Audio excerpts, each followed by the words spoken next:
And if we want to be good stewards in all of these things, I think one of the most important things that we can seek to do is cultivate and nurture an attitude of humility. And I know firsthand how important this is, because I know firsthand what happens when you get it wrong. For context, I used to work for a church in town as an evangelist. If you haven't heard that word before, it basically is an old-fashioned term for outreach worker. And part of my role was to go and meet with people who were exploring faith and chat with them about their various questions. Anyway, a few years back, I remember chatting to a very sweet and kind woman. I really valued our friendship. And anyway, she said to me, I've got a question for you about your faith, if you don't mind. So I says, yeah, of course, fire away. And over the course of the next couple of minutes, she proceeded to ask me a number of questions about the subject of cremation. And I didn't do a good job of thinking through why she was asking me. The pride kicked in. The pride kicked in, and instead of humbly seeking to understand why she might be asking, I proudly launched into a 5, maybe 10-minute monologue on everything I knew concerning the subject. I said, from my understanding of the Bible, I don't see any reason why it would be a problem for someone to be cremated if that was their wish. I talked about how Jesus would raise us up into new life, but how that's about our spiritual relationship rather than our physical bodies.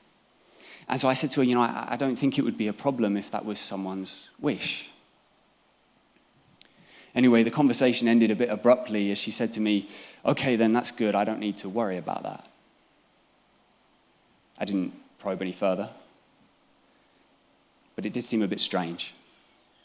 And I just thought to myself, oh, well, hopefully God will speak to her somehow through that exchange. And we just moved on to the next conversation. Anyway, about half an hour later, she was showing me some photos that she'd been organizing. And as we went through them, we came across these photos of this beautiful garden. And I noticed in one of the photos of this garden that there was this concrete stand, and it had this beautiful vase on the top. And I said to her, that's a beautiful vase. She said to me, yes, it is. It's actually where my son's ashes are kept. And I don't expect that I will ever be able to shake the feeling of that moment. It was like a pro boxer just jabbed me right between the lungs. Like all the air was snatched out of my body. And I just felt cold. As I realized that she was not asking me about cremation. What she was actually asking me about was her son. What she was actually asking me about was her kid. And I think she was probably asking me if God would forgive her son. See, what she was looking for was someone to comfort her in her distress and give her some hope. And I missed the opportunity to do that because pride was driving. I missed the opportunity to comfort my friend because when she asked me the question, I didn't stop and humbly think why she was asking. Instead, the pride took the wheel and I just hurried into a lengthy monologue to try and show her how smart I was and about all the things I knew on the subject. And this may seem like an odd story to share, but the reason I'm sharing it is that this is exactly what pride does to us. In situations big and small, it tempts us to make the situations we're in all about us and not about those around us. And it's exactly what happens with King Saul. He allows his pride to take the wheel. And the result is that he takes his eyes off of the kingdom and puts them onto himself. And instead of saying, do you know what, David's victories are good for the people of Israel,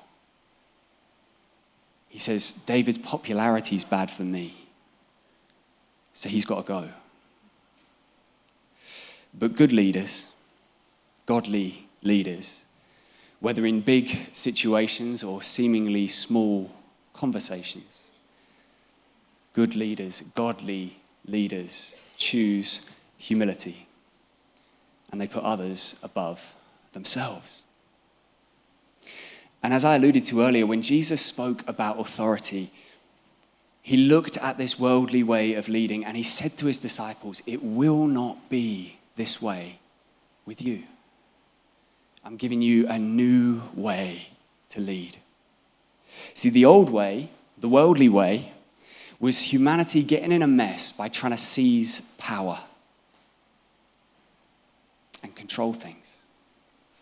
But do you know what's so beautiful about Jesus, so uniquely beautiful about Jesus? Is that Jesus' response to the mess that humanity finds itself in is not to clean up the world by seizing power, but instead to clean it up by serving the powerless. Let me say that again. Jesus' response to the mess that humanity finds itself in is not to clean it up by seizing power, but instead to clean it up by serving the powerless. Jesus gives us a new way. He says we're going to say no to ourselves so that we can say yes to others.